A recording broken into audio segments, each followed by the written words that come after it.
You're watching memorable entertainment television. MeTV Tri-State.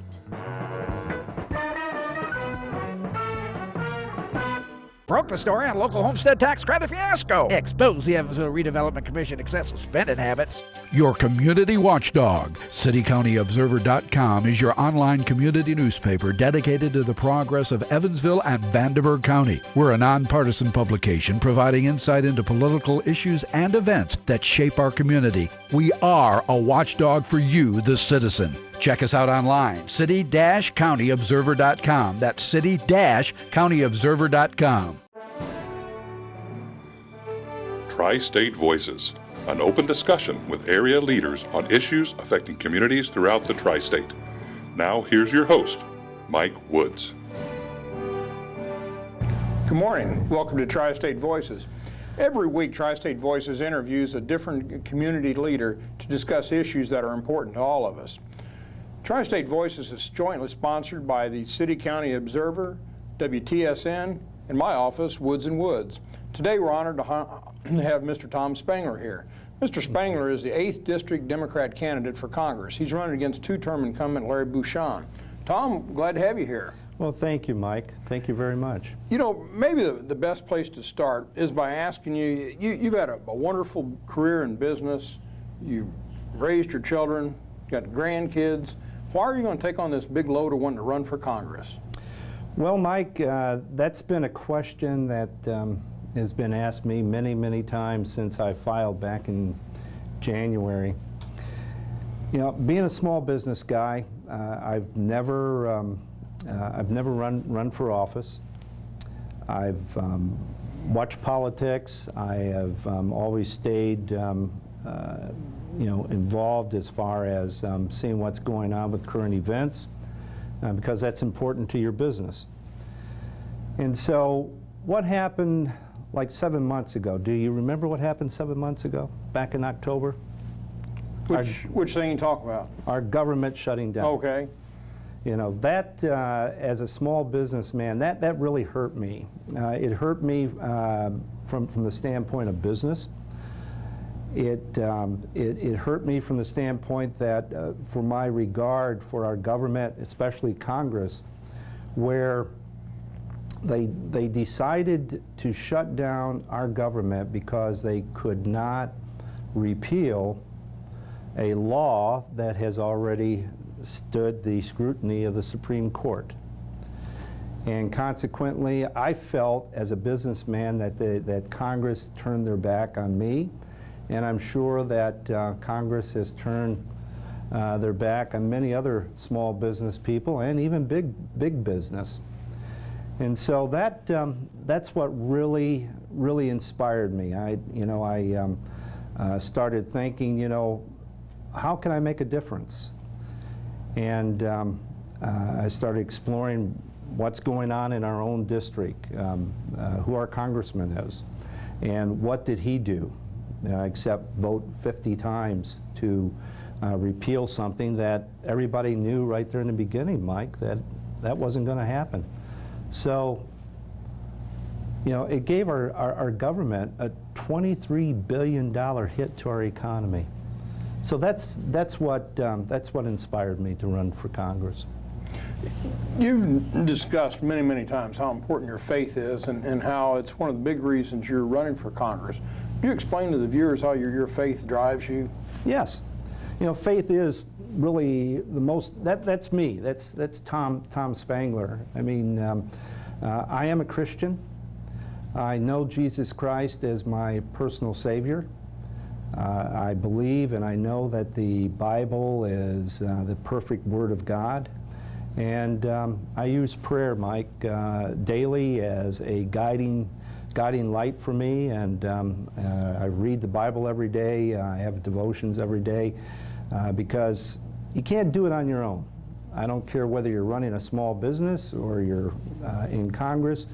You've got to have the strength of the Almighty God and Creator in helping you make the right decisions, whether it be in business, in government, or even in your family life. That's how important faith is to me.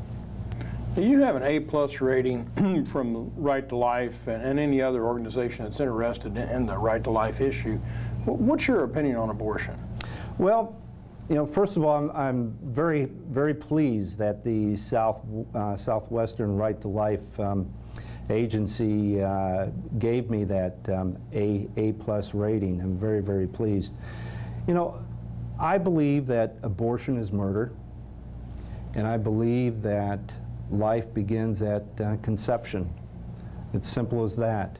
And you know, for things to change, Mike, we need to, as a country, I believe, become a little bit, well, become more morally strong. And the way to do that is to look at some of these issues like abortion. You know, if I'm elected to Congress, one of the first bills that I would introduce is the fact that that we can agree that life begins at conception. If we can agree on that point, Mike, then Roe versus Wade goes away. We don't have to have that disagreement anymore. You know, the other item that is connected to abortion is choice. You know, abortion is the law of the land. A woman today has a choice.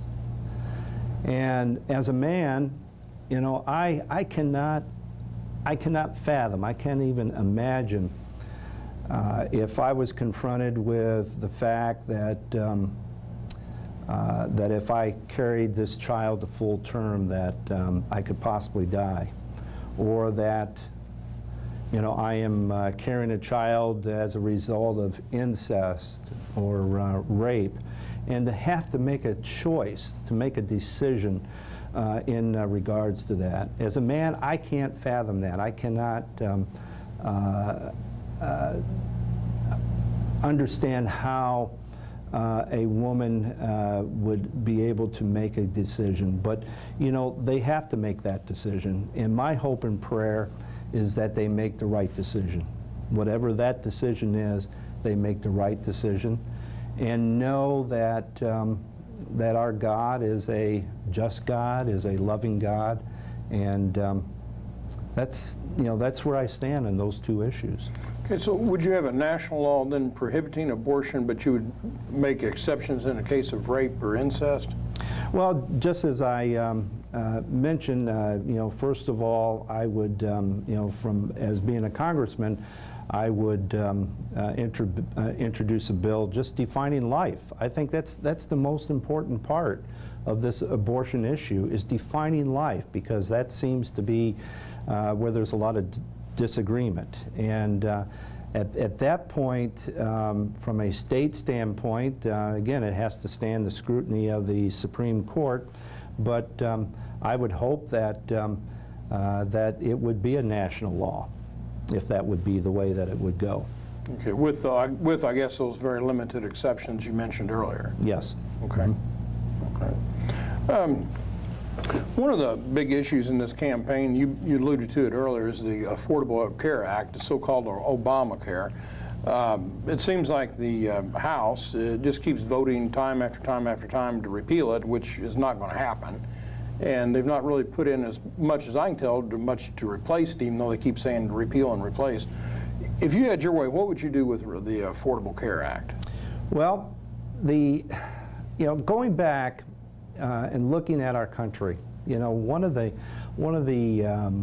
important parts of of America today and yesterday was the fact that everyone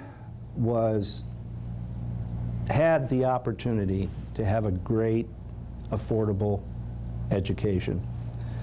And the same should go for health care. You know, every president, I mean, going back to President Reagan, well, before that, Carter, the Bushes, Clinton, you know, every president stepped up and said that our country needed a affordable health care plan. And consequently, none of those presidents delivered to the American people until President Obama. Is the Affordable Health Care Plan perfect? Absolutely not. There's a lot of problems to that act. But it's something that we can work off from. It's something that we could certainly improve. Some of those things that we could improve is, first of all, the individual mandate. You know, we're Americans. We don't like to be told what we have to do and what we don't have to do. You know, so that's one thing that we need to look at. Another thing, of course, is to take the different elements out of the Affordable Health Care Act. It has to do with abortion, also with contraceptives and so forth. That needs to be taken out, especially with the fact that there are some religious organizations that feel like that's an issue for them. But if you flip the other side, there are some great things there that that is helping us Americans today. Is the fact that the pre-existing condition item. If you think about that, you know, my wife and I, well, my wife, she battled breast cancer, and today, you know, she's doing fine. But since that happened, Mike, you know, it felt like we had a scarlet letter every time that we went to check out or try to improve our insurance or get a lower cost in insurance. We had like a scarlet letter because my wife battled breast cancer. So that's something that the American people don't have to deal with today, is the pre-existing condition. You know, everyone is treated equally. You know, another item is my grandson. He's in college. If we didn't have the Affordable Health Care Act today, he wouldn't have insurance. There would be a lot of young people in college that would not have health care today. But my grandson has health care insurance today because he's on his father's plan, and that's what this act brought. So there's some good things, but on the flip side, there's some bad things. But again, Congress has used that as a political football.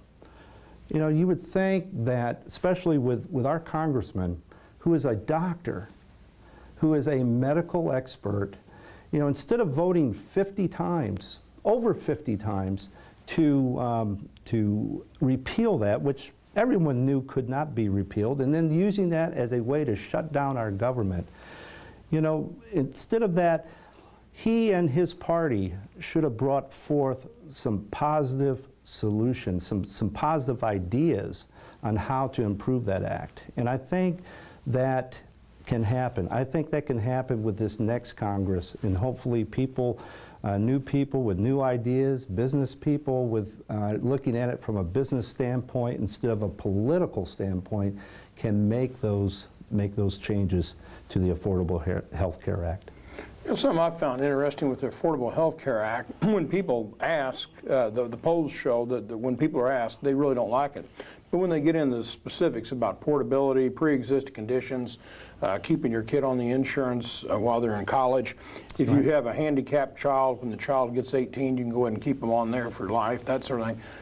They like it on an individual basis, and I think if the Democrat Party would simply push harder and educate the people and say, you're going to lose this, you're going to lose this, you're going to lose this, and they ought to harp about one other thing, and that over 50% of the bankruptcies in the United States are due to medical care. That's you know, we're just about right. a block away from the federal building in Evansville, and if you go over and spend one day over in bankruptcy court, it's heartbreaking. You see people, and I'm sympathetic, I'll be 59 this year, but you see people that have worked for 40 years, at the end of their career they have cancer, heart attack, lose their job, lose their health insurance, and then they lose their home. I don't think most people think that's fair.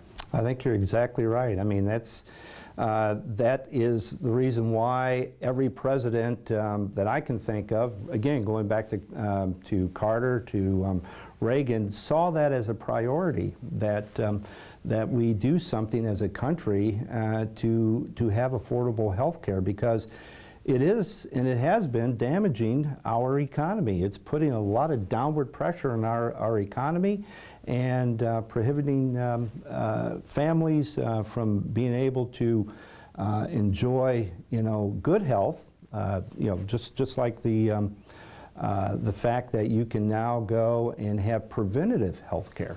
You can get ahead of the curve, as they say. You can have some preventative, the different tests and things that people can take now at no charge, so that they can get ahead of something that may be a cancerous situation or something like that, Mike.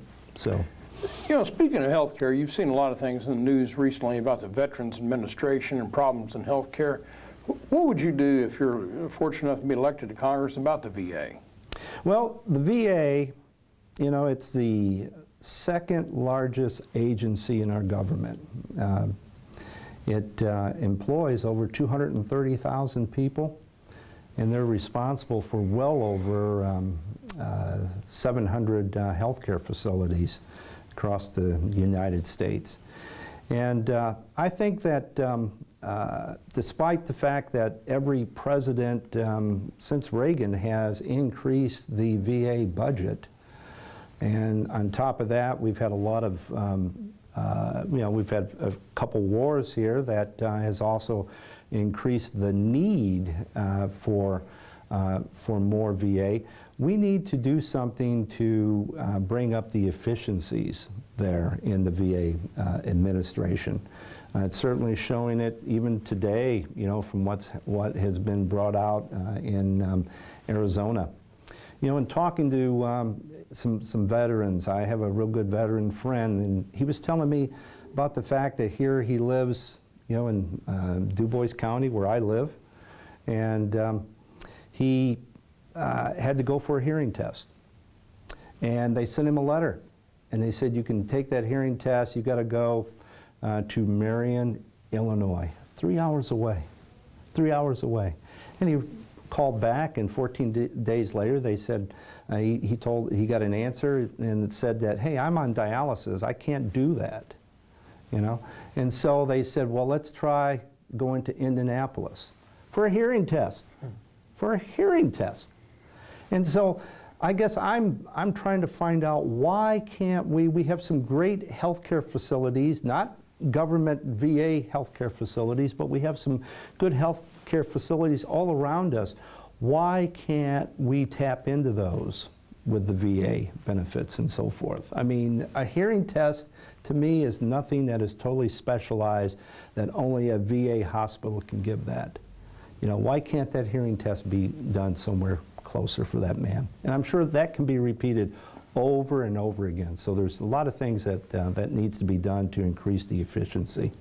There's a lot of people who advocate kind of giving the veterans kind of an opt-out right. If they're supposed to be treated at the VA, medical care is supposed to be provided there, and they're not happy, let them just be treated just like any other Medicare person and go to whatever provider they want. That's exactly right. I would certainly support that. In fact, my plans here in my campaign is to sit down with a number of our healthcare facilities here in our district and discuss with these experts why that can happen.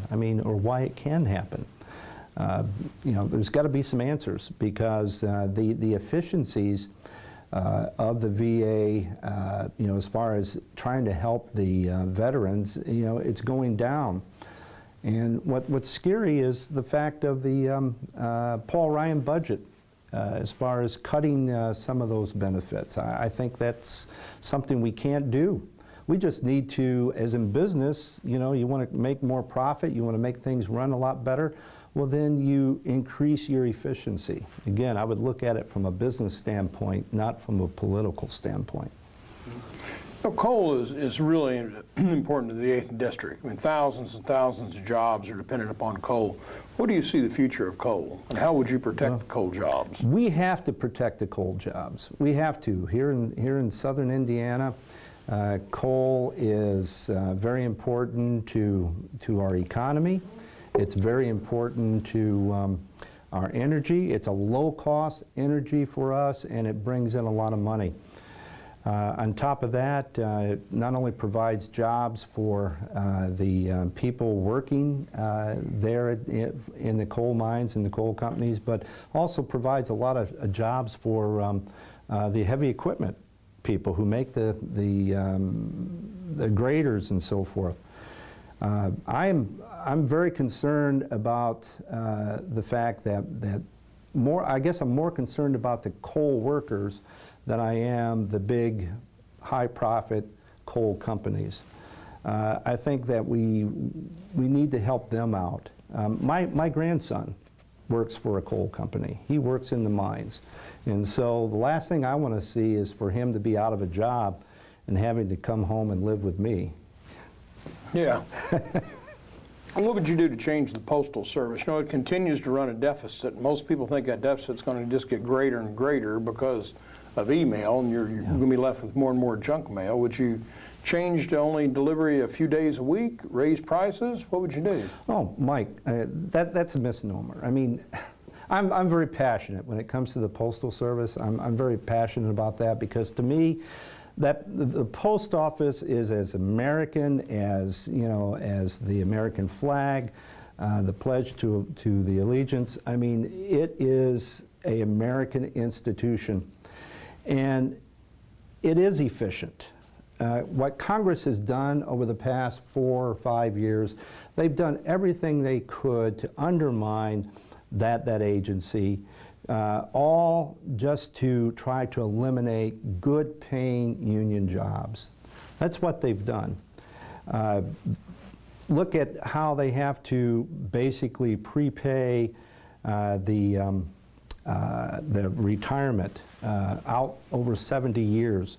There's not another agency in the government that is required to do that. So, I mean, they keep putting these different roadblocks in to try to make it look like it's not efficient. But they've done a lot. I mean, you think about these hardworking people there at the post office. They're out there 6 days a week, and, you know, that type of delivery we need. The elderly needs the post office. A lot of times they get their medicine. And what would happen if, you know, if we cut service, what would happen to them? You know, not everybody is on email. Not everybody is technologically advanced. So we need the post office, and I'll certainly do everything I can if I go to Congress to make sure that that institution stays as an American and not a privatized institution, but one that will serve us as Americans like they have been for the past 100 years. Okay. Would you change the minimum wage? I don't like the word minimum wage, Mike. I truly believe that we need to talk. We need to change that word to livable wage. Yes, I would. I would vote for a increase of the minimum, well, of the livable wage to $10.10 an hour. We certainly need that. It's been a number of years since it's been increased, and I think we need to do that. There are people right here in our district, right here in Evansville, that are working 2 jobs, trying to make ends meet, and even working 2 jobs, they are not getting over the poverty level, and that's just not right. We have got to do something, you know, to help these hard-working people that's got families, and that's one way to start. And what it will do, it will bring more tax money back into the economy. And what's really kind of neat, just this weekend, I saw the, you know, Mitt Romney, the presidential nominee, a couple years ago. A good businessman. That's what he ran on. He's a good businessman, and he is. He came out and said that we should increase the minimum wage.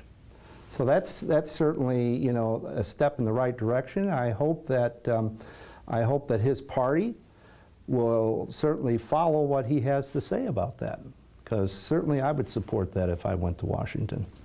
In the last few years, the federal deficit's been just terrible. What would you do to reduce that federal deficit?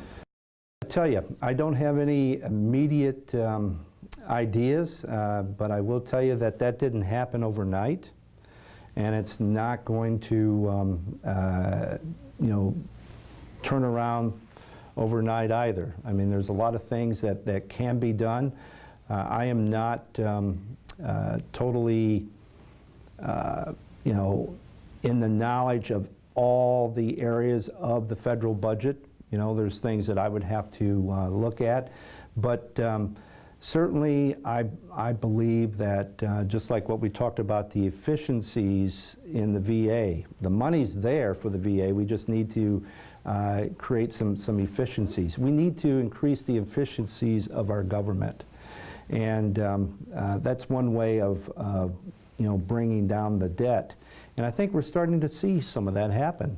You know, we've seen the debt grow, but we're starting to see some things happen, and I hope that we can, you know, do some cost cutting, but let's cut the fat, not the muscle.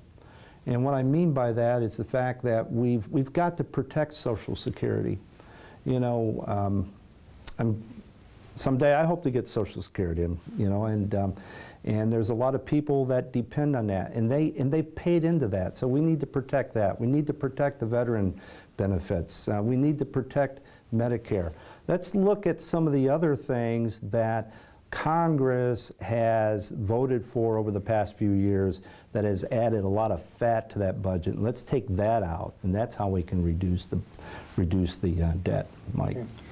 You know, each state is having different gun laws, and one of the proposals regarding guns is to have a national gun permit. So if you get this national gun permit, it kind of overrides the state gun permits, and you can take your gun wherever you want. Other people say we ought to leave that issue to the states. How would you handle that? Well, first of all, I'll tell you, I own a gun. In my early years, I was a hunter. I shot a lot of things, but I missed quite a bit. Not a good hunter, but I believe that you know, hunting is a sport, and certainly our Constitution makes it very clear about gun ownership. I believe in ownership responsibility. I don't know if it should go on a federal level. I mean, on a total national level. I think that we may look at that from a state-by-state thing, because, again, in some states, you know, hunting and gun ownership is entirely different than in some other states. And so I would say that we'd have to look at this state-by-state. We're just about out of time. Just in your own words, you tell the people of the 8th District why you want to be their next congressman. Well, I want to be your next congressman because I'm not a politician. I'm a businessman, and I believe that I've got you know, some Hoosier common sense that I can bring to Washington to break this deadlock that we have, because Congress is broken, and we've got to send more small business people. Farmers, we need to send farmers to Washington, and let's, I'm sorry to say, let's get rid of some of the doctors, and excuse me, Mike, I know your profession, lawyers, but we have too many lawyers there, I'm sorry to say. Well, I really enjoyed talking to you, Tom. Wish you the very best of luck. If people need to get a hold of you, they can do it through your website, Tom Spengler for Congress. Yes, yes. Next week, we'll be back again and talk to another tri-state leader. We hope to see you then. Thank you very much.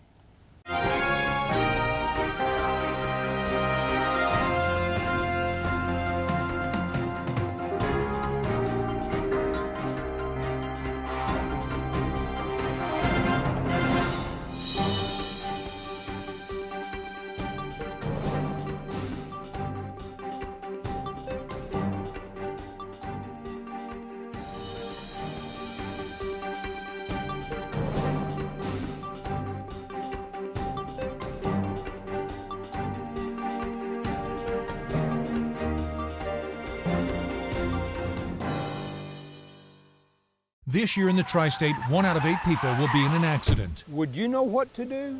Call Woods & Woods. They'll get you help. When you call Woods & Woods, you are not a statistic. You are our client, and we will fight to get the money you deserve. And that's what Mike did. He really fought hard for me. They just really cared. If you've been injured, call 1-800-544-2108. Let Woods & Woods work for you. You don't owe us a dime unless we win your case. You're watching memorable entertainment television. Me TV Tri-State.